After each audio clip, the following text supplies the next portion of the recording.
On a bright, clear morning at Yokohama port, hundreds of high school students boarded the passenger ferry MV Hanul for a routine excursion. When the ferry sank hours later, the government narrative coalesced almost immediately. The public was told it was a tragic, accidental disaster caused by corporate negligence that allowed the overloaded vessel to list and capsize in open water. The country was paralyzed by grief.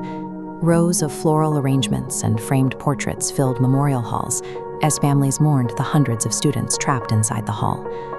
But as recovery efforts began, autopsy reports revealed a glaring physical contradiction. Several victims exhibited severe pre-mortem chemical burns, and others had their fingernails torn off.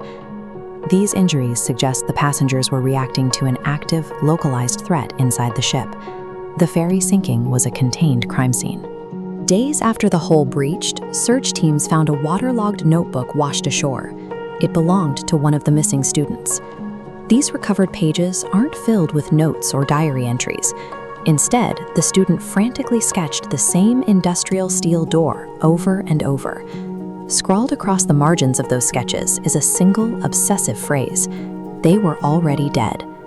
The fixation on that door suggests the passengers were aware of a horror locked inside the ferry long before the water ever breached the hull.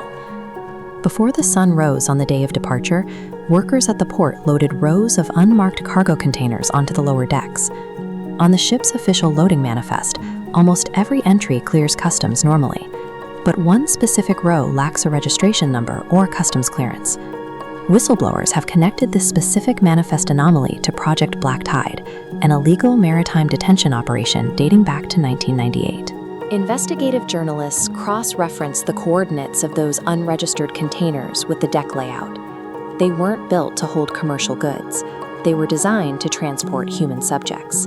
The MV Hanul was operating a mobile black site prison in its lower decks, hidden in plain sight beneath hundreds of civilian passengers. This leaked helmet camera footage comes from a diver's first descent. As the flashlight cuts through the pitch-black water, it illuminates rusted lower deck corridors.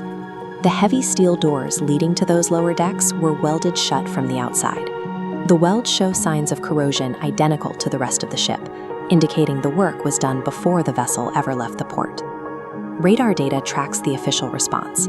As the ferry begins to go down, military rescue vessels deploy to the perimeter, but the vessels hold their positions for hours. They remain static, observing the disaster without intervening until the central signal blinks out. The state intentionally overloaded and sealed the ferry to erase the evidence of Project Black Tide, treating the students on board as collateral damage. In modern Tokyo, the government has maintained a strict campaign of silence following the leak.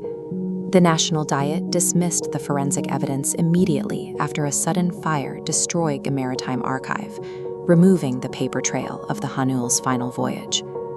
The Prime Minister has defended this secrecy through a doctrine of selective memory, arguing that the exposure of such operations would disrupt public order.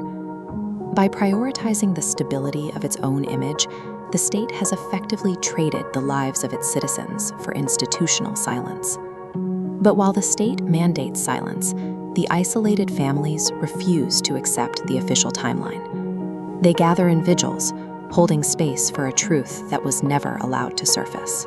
Commercial vessels passing over the site today report unexplained SODAR readings and distorted radio frequencies directly above the wreck. Governments can burn documents and silence witnesses, but the physical environment will forever hold the imprint of their crimes.